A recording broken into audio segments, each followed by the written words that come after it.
Le mythe de l'émergence forte, des fourmis et des hommes, par Émile Berlerme, en juin 2025. La vérité est un bien public, donc un service public. Le mythe de l'émergence forte, sous-titre, des fourmis au libre arbitre, où s'arrête la mécanique. L'émergence est un mot souvent employé pour expliquer comment des phénomènes nouveaux apparaissent dans la nature ou la société. Une colonie de fourmis organise un pont, l'eau devient fluide, un cerveau génère une pensée, mais cette idée cache deux réalités très différentes. L'émergence faible est une expression scientifique. Elle désigne des propriétés inattendues, mais entièrement explicables par l'agencement de leurs parties. Elle est rationnelle, mesurable, scientifique. L'émergence forte, en revanche, affirme que des propriétés apparaissent sans lien explicable avec les éléments qui les produisent. C'est le domaine des croyances, des miracles, de la fiction, et souvent des discours officiels sur le libre arbitre, la conscience ou la responsabilité. On parle d'émergence forte lorsqu'on prétend qu'un phénomène totalement nouveau, irréductible à ses constituants, apparaît à partir d'un système complexe. C'est une rupture explicative. Ce qui émerge serait doté de propriétés non dérivables, non décomposables, non explicables par la mécanique sous-jacente. L'émergence forte est une notion imaginaire, magique, utilisée quotidiennement par la plupart des membres de l'espèce humaine, par les mythomanes qui s'illusionnent sur le potentiel humain. Et le résultat de cette mythomanie permet aux écrivains de romans fantastiques de produire leurs œuvres, Superman, Harry Potter, etc. Mais elle est également utilisée de façon inacceptable par le législateur, les juges et les juristes, ainsi que les gouvernants, c'est-à-dire tous ceux qui détiennent le pouvoir. L'émergence est un concept complexe, souvent utilisé dans la philosophie de l'esprit et des sciences. Elle désigne la manière dont des phénomènes ou des propriétés émergent de systèmes complexes. De grandes familles existent, l'émergence faible, où les propriétés émergent d'interactions simples, et l'émergence forte, qui implique des propriétés imaginaires véritablement nouvelles. Que signifie émergence ? Dans les sciences et en philosophie, on parle d'émergence lorsqu'un système composé de nombreuses parties montre, à un niveau d'organisation plus élevé, des propriétés ou des comportements qui ne se rencontrent pas, ou pas sous la même forme, dans les parties prises isolément. Dépendent pourtant entièrement de l'état et des interactions de ces parties, font souvent l'objet de règles ou de lois descriptives propres, par exemple la thermodynamique pour la température, alors que les lois microscopiques concernent les molécules. La mécanique humaine se situe entre le quantique et le cosmique, mais c'est de la mécanique de même nature, à la fois issue de la mécanique quantique et intégrée à la mécanique cosmique. Exemple d'émergence faible. 1. La température d'un gaz n'existe pas pour une seule molécule. Elle est définie sur d'énormes ensembles de molécules et se décrit avec d'autres équations que celles de la mécanique newtonienne. La température est une grandeur statistique. Elle n'a de sens que sur un ensemble. Ce n'est pas une propriété d'une particule isolée, mais une mesure macroscopique issue de l'agitation de toutes. 2.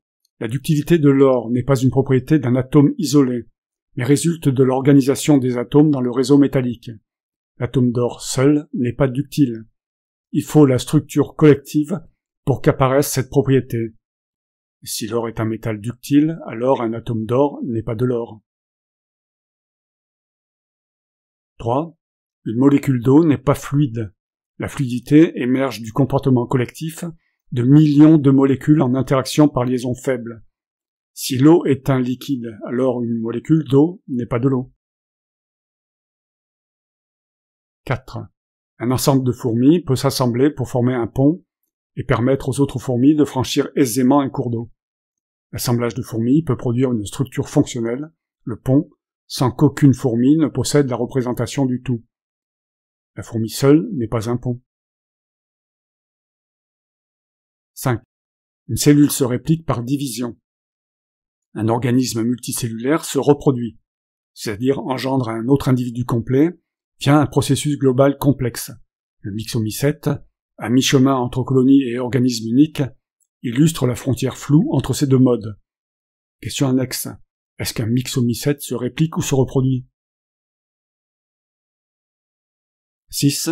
L'atome, la molécule, la vie, l'être humain sont des émergences faibles. Les propriétés d'un organisme vivant n'existent pas dans ses constituants isolés. Pourtant, elles résultent intégralement de leur agencement et des lois physiques. C'est une émergence faible, surprenante, mais toujours mécaniste. 7. Un être humain seul n'invente pas l'aviation ou Internet. Il en est incapable. Ses créations sont issues d'une dynamique collective et cumulative. Ce que produit l'humanité ne peut être réduit à un individu, bien que chaque individu soit un maillon de la chaîne. Un être humain seul n'est pas l'humanité. 8. Vous prenez un pylône électrique, quelques moteurs, quelques poulies, éventuellement des rails et des roues, vous les assemblez, après quelques subtiles modifications, et vous obtenez une grue. Idem pour un vélo, une voiture, une machine à laver, un robot IA, etc. C'est l'agencement spécifique, et souvent complexe, qui fait émerger une fonction, grue, vélo, robot. Il s'agit toujours de mécanique, mais organisée. Exemple d'émergence forte. 1.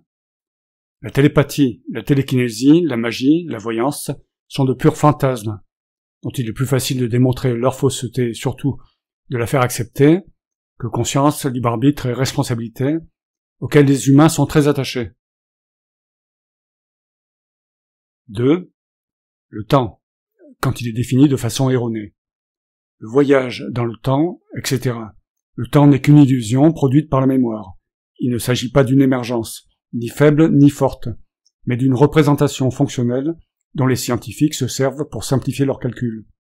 Ce que nous appelons le temps qui passe est en réalité l'effet du renouvellement incessant du présent quantique, à une fréquence que nul ne perçoit. Faire voyager un objet dans le temps supposerait de restaurer une configuration passée de l'univers, un ancien présent quantique, tout en y injectant la totalité de l'objet tel qu'il existe dans le présent actuel. Cela impliquerait aussi de le soustraire de notre présent pour éviter une duplication. Mais cette opération est d'autant plus problématique si l'objet est complexe, car il reste en interaction permanente avec son environnement. Comment insérer un objet dans un univers qui s'autorégule à chaque instant, sans perturber sa mécanique présente? Cela reviendrait à faire coexister deux présents en perpétuelle reconstruction, ce qui logiquement ouvre la voie à une infinité de présents simultanés. Autrement dit, à un univers composé d'une infinité de présents quantiques, tous incompatibles entre eux par leur dynamique propre. Rasoir d'Occam, où es-tu passé? 3. La conscience telle qu'elle est, vulgarisée ou fantasmée, comme une sorte d'observateur interne, libre, lumineux, juge ou pilote, est une autre forme d'émergence forte, injustifiée. En réalité, la conscience est un processus d'intégration, une focalisation transistoire sur un objet mental, produit par l'activité neuronale. Elle n'est pas séparée du mécanisme, elle en est une manifestation. La croire autonome, transcendante ou décisionnelle revient à inventer une âme sans le mot. La conscience n'est pas un petit nuage, elle n'est ni une substance flottante, ni un pouvoir magique. C'est un processus mental fonctionnel, linéaire et localisé. La conscience morale, par exemple, n'est rien d'autre que la prise de conscience de ce qui nous semble moral. Elle dépend donc des objets mentaux auxquels le soi se relie et qu'il juge importants sur le plan éthique, comme le suggèrent les droits de l'homme, qui parlent en réalité d'une conviction personnelle sur ce qui est moral ou éthique de faire. Une bonne manière de décrire la conscience passe par sa structure linguistique implicite. Elle s'exprime toujours sous forme d'une phrase ternaire, sujet, verbe, complément.